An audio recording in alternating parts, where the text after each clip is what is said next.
Selain betapa pentingnya kita mengenal Allah Subhanahu wa taala, penting juga bagi kita untuk mengenal diri kita sendiri sebagai manusia. Siapa manusia sebenarnya dan bagaimana manusia sebenarnya. Ketika kita berumur 20 tahun, mungkin 21 tahun sebelumnya kita belum ada. Namun kita tiba-tiba ada di bumi ini, kita ada di dunia ini. Siapakah yang menciptakan kita? Kenapa kita bisa ada dari sebelumnya tidak ada menjadi ada? Mungkin 100 tahun kemudian atau seminggu, sebulan, setahun kemudian, 10 tahun kemudian atau beberapa tahun kemudian kita sudah tidak ada lagi di dunia ini.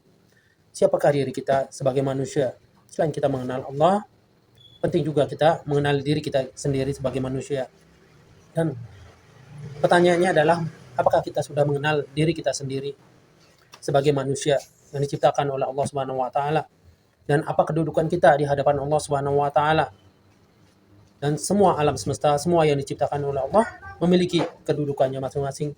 Seperti matahari diciptakan oleh Allah Subhanahu wa taala memiliki kedudukan, yaitu menyinari tata surya di sekitarnya, menyinari bumi kita, menyinari planet-planet yang ada di sekitar matahari, memiliki fungsi tersendiri. Begitu juga bintang diciptakan oleh Allah Subhanahu wa taala memiliki kedudukan di hadapan Allah Subhanahu wa taala. Begitu juga bulan sebagai planet bumi memiliki kedudukan di hadapan Allah Subhanahu wa taala. Semuanya memiliki fungsi. Dan kita sebagai manusia, sudahkah kita mengenal apa kedudukan kita di hadapan Allah Subhanahu wa taala? Apa kedudukan kita sebagai makhluk yang diciptakan oleh Allah Subhanahu wa taala? Sebagai kedudukan kita di hadapan Sang Khalik atau Sang Pencipta kita sebagai makhluk, manusia sebagai makhluk yang diciptakan oleh Allah pasti memiliki kedudukan. Sudahkah kita mengetahui kedudukan kita di hadapan Allah Subhanahu wa taala? Dan setelah kita mengetahui apa kedudukan kita di hadapan Allah Subhanahu wa taala, bagaimana sikap kita di hadapan kepada Allah Subhanahu wa taala? Bagaimana sikap kita sebagai makhluk yang diciptakan oleh Allah Subhanahu wa taala? Bagaimana sikap kita kepada Sang Khalik? Bagaimana sikap kita kepada Sang Maha Pencipta, yakni Allah Subhanahu wa taala? Jadi teman-teman sekalian, sekian lama kita hidup di dunia ini, sekian lama kita hidup di atas bumi ini, kenapa kita tidak berusaha untuk mengenal Pencipta kita? Kenapa kita tidak berusaha mengenal Sang Khalik? Mengapa kita tidak berusaha untuk mengenal Allah Subhanahu wa taala?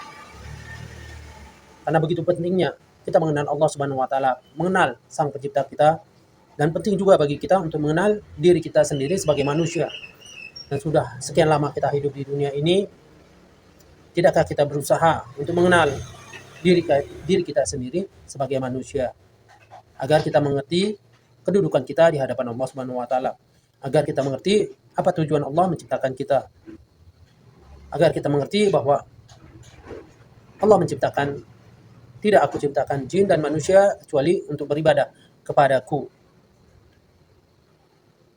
Wala khalaqtul jinna wal insa illa liya'budun. Tidak aku ciptakan jin dan manusia kecuali untuk beribadah kepadaku.